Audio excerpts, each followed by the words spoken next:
LS Mega Bible Quiz 2026 episode 139ലേക്ക് എല്ലാ പ്രിയപ്പെട്ട പ്രേക്ഷകർക്കും സ്വാഗതം. ബൈബിൾ പോർഷൻ പറയാം. സങ്കീർത്തനങ്ങൾ 75 മുതൽ 78 വരെ, 1 കൊരിന്ത്യർ 6 അധ്യായം. ഇതിൽ നിന്നാണ് ക്വസ്റ്റ്യൻസ് ചോദിക്കുന്നത് കേട്ടോ.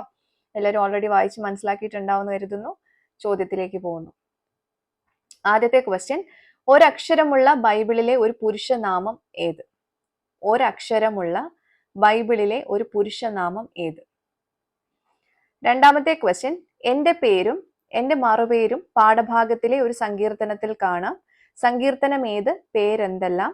ഏതൊക്കെ വാക്യങ്ങളിൽ? ഇതാണ് ചോദ്യം. ക്വസ്റ്റ്യൻ റിപ്പീറ്റ് ചെയ്യുന്നു. എന്റെ പേരും എന്റെ മറുപേരും പാഠഭാഗത്തിലെ ഒരു സങ്കീർത്തനത്തിൽ കാണാം. സങ്കീർത്തനം ഏത്? പേരെന്തെല്ലാം? ഏതൊക്കെ വാക്യങ്ങളിൽ? ഓക്കെ. മൂന്നാമത്തെ ക്വസ്റ്റ്യൻ, യേശു ശിഷ്യന്മാരെ ദൃഷ്ടാന്തമായി പഠിപ്പിക്കുവാൻ ഉപയോഗിച്ച ഒരു അലങ്കാര പദം പാഠഭാഗത്തുണ്ട് ഏത്? ക്വസ്റ്റ്യൻ റിപ്പീറ്റ് ചെയ്യാം. യേശു ശിഷ്യന്മാരെ ദൃഷ്ടാന്തമായി പഠിപ്പിക്കുവാൻ ഉപയോഗിച്ച ഒരു അലങ്കാര പദം പാഠഭാഗത്തുണ്ട് ഏത്? നാലാമത്തെ ക്വസ്റ്റ്യൻ, രോഷം എന്നർത്ഥം വരുന്ന ഒരു പദവും ബാക്കി അല്ലെങ്കിൽ ശേഷിപ്പ് എന്നർത്ഥം വരുന്ന ഒരു പദവും ചേർന്ന ഒറ്റ പദം ഏത്? ക്വസ്റ്റ്യൻ റിപ്പീറ്റ് ചെയ്യുന്നു.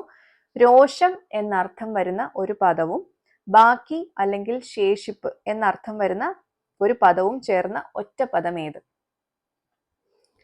ഫൈനൽ ക്വസ്റ്റ്യൻ, അഞ്ചാമത്തെ ചോദ്യം, എന്താണ് വിട്ടോടേണ്ടത്? എന്താണ് വിട്ടോടേണ്ടത്? ഓക്കെ. അപ്പൊ ഇതാണ് ഇന്നത്തെ 5 ക്വസ്റ്റ്യൻസ്. ഈസി ക്വസ്റ്റ്യൻസ് ആയിരുന്നു അല്ലേ? അപ്പോൾ ഇപ്പോഴേ എല്ലാവർക്കും ഉത്തരമൊക്കെ മനസ്സിലായിട്ടുണ്ടാവും. നിങ്ങൾ ചെയ്യേണ്ടത് താഴെ കാണുന്ന വാട്സപ്പ് നമ്പറിലേക്ക് നിങ്ങളുടെ ഉത്തരങ്ങളും റെഫറൻസ് അയച്ചോളൂ. ശരി ഉത്തരം നാളെ രാവിലെ റിവീൽ ചെയ്യുന്നതായിരിക്കും. അപ്പോൾ ശരി ഉത്തരങ്ങളുമായിട്ട് നമുക്ക് നാളെ മറ്റൊരു വീഡിയോയിലൂടെ വീണ്ടും കാണാം. Till then, it's me, Angel, signing off. Bye and take care.